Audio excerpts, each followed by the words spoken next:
കേരള മനസാക്ഷിയെ ഏറെ വേദനിപ്പിച്ച Jasna Maria ജെയിംസിന്റെ തിരോധാന case അവസാനിപ്പിച്ച് സിബിഐ കോടതിയിൽ റിപ്പോർട്ട് നൽകിയതോടെ ഇനി എന്താകും സംഭവിക്കുക എന്ന ചോദ്യം കേരളത്തിൽ എങ്ങും ഉയരുകയാണ്.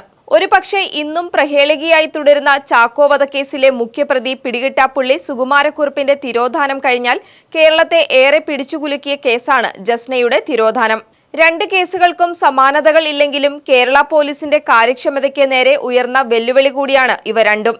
തുടക്കം മുതൽ അടിമുടി ദുരൂഹതകൾ നിറഞ്ഞ കേസാണ് ജസ്നയുടെ തിരോധാനം. കൊലപാതകം, ആത്മഹത്യ, പ്രണയിച്ചുള്ള ഒളിച്ചോട്ടം മുതൽ രാജ്യാന്തര മത തീവ്രവാദ സംഘടനകളുടെ സ്വാധീനം വരെ അന്വേഷണ പരിധിയിൽ വന്നു. കേരള പോലീസ് മുതൽ രാജ്യത്തെ കാര്യശേഷി തെളിയിച്ച ഉന്നത അന്വേഷണ ഏജൻസിയായ സിബിഐ വരെയും അന്വേഷിച്ചിട്ടും ദുരൂഹത മാത്രമാണ് ബാക്കി. കേരള പോലീസിന്റെ അന്വേഷണത്തിൽ സംഭവിച്ച പിടിപ്പുകേടാണ് കേസ് ഈ രീതിയിൽ തുടരാൻ കാരണമായതെന്നും ഒടുവിൽ ഫലം ലഭിക്കാതെ അവസാനിപ്പിക്കേണ്ടി വന്നതെന്നും സിബിഐ കുറ്റപ്പെടുത്തുന്നുണ്ട്.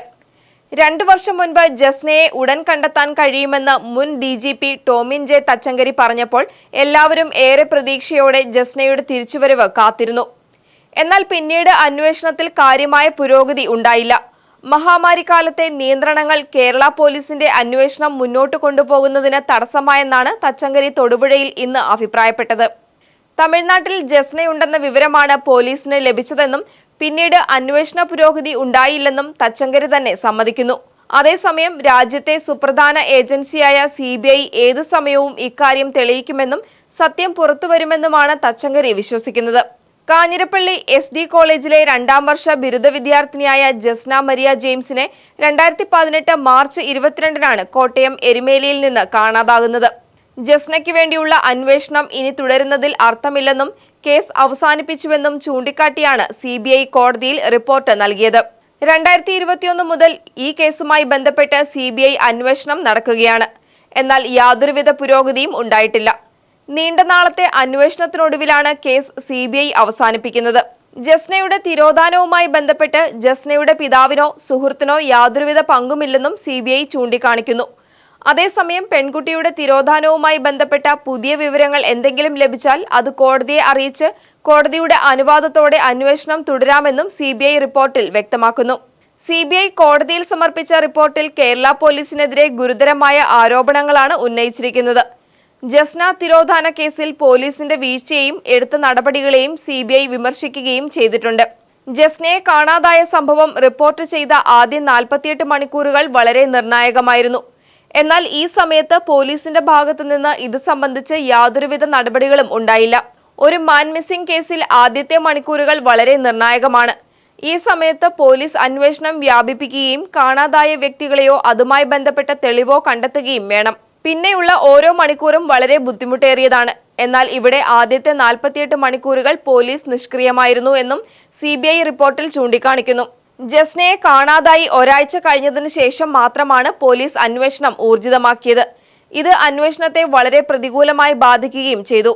കേസ് രജിസ്റ്റർ ചെയ്ത സമയത്ത് പോലീസിന്റെ ഭാഗത്തു നിന്ന് ഉണ്ടായ വീഴ്ചയാണ് ഒടുവിൽ തുമ്പുകളേതുമില്ലാതെ ഈ കേസ് അവസാനിപ്പിക്കേണ്ടി വന്നതെന്നും സിബിഐ കുറ്റപ്പെടുത്തുന്നു. കേരള പോലീസിന്റെ അന്വേഷണത്തിൽ പുരോഗതിയില്ലെന്ന് കാണിച്ച് Christian alliance and social action എന്ന സംഘടന ഹൈക്കോടതിയെ സമീപിച്ചതിനെ തുടർന്നാണ് കേസിൽ ഹൈക്കോടതി ഇടപെട്ട് കേസ് സിബിഐക്ക് കൈമാറാൻ ഉത്തരവിട്ടത്. തുടർന്നാണ് 2021 ഫെബ്രുവരിയിൽ സിബിഐ ഈ കേസ് ഏറ്റെടുത്തത്. മുണ്ടക്കയം പുഞ്ചവയലിലെ ഒരു ബന്ധുവിന്റെ വീട്ടിലേക്ക് പോകുന്നു എന്ന് പറഞ്ഞാണ് ജസ്ന 2018 മാർച്ച് 22-ന് വീട്ടിൽ നിന്ന് ഇറങ്ങിയത്. എരുമേലി വരെ സ്വകാര്യ ബസ്സിൽ എത്തിയെന്ന് സാക്ഷിമൊഴിയുണ്ട്. പിന്നീട് ആരും കണ്ടിട്ടില്ല. വീട്ടിൽ നിന്ന് ഇറങ്ങുമ്പോൾ ജസ്ന ഫോൺ എടുത്തിരുന്നില്ല. ഇത് മനഃപൂർവ്വമാണോ മറന്നതാണോ? ചോദ്യങ്ങൾ ഒരുപാട് ബാക്കിയാണ്. വീട്ടിലുണ്ടായിരുന്ന ഫോൺ കേന്ദ്രീകരിച്ച് അന്വേഷണം നടത്തിയെങ്കിലും തെളിവൊന്നും കിട്ടിയില്ല. അന്വേഷണത്തിന്റെ ഭാഗമായി 2 ലക്ഷത്തോളം ഫോൺ നമ്പറുകളാണ് ശേഖരിച്ചത്. 4000 നമ്പറുകൾ സൂക്ഷ്മ പരിശോധന നടത്തി. പെൺകുട്ടിയെ കാണാതായ ദിവസം 16 തവണ വിളിച്ച ആൺസുഹൃത്തിനെ പലതവണ ചോദ്യം ചെയ്തിട്ടും ഫലമുണ്ടായില്ല. കേരളത്തിന് പുറത്ത് കുടകിലും ബംഗളൂരുവിലും ചെന്നൈയിലും ഒക്കെ അന്വേഷണ സംഘം നേരിട്ട് ചെന്ന് അന്വേഷിച്ചു. ഇതിനിടെ പലതവണ പലയിടങ്ങളിലും ജസ്നയെ കണ്ടു എന്ന സന്ദേശങ്ങൾ വന്നു. അന്വേഷണത്തിൽ കാര്യമൊന്നും ഉണ്ടായില്ല. തുടക്കത്തിൽ കുറെ നാൾ അന്വേഷണം ജസ്നയുടെ വീട് തന്നെ കേന്ദ്രീകരിച്ചായിരുന്നു. പിതാവ് ജെയിംസ് അടക്കം അടുത്ത ബന്ധുക്കളെ പലതവണ ചോദ്യം ചെയ്തു. സമീപകാലത്തൊന്നും ഒരു തിരോധാന കേസിൽ പോകാത്ത അന്വേഷണ വഴികളിലൂടെയെല്ലാം അന്വേഷണ ഏജൻസികൾ നടന്നു.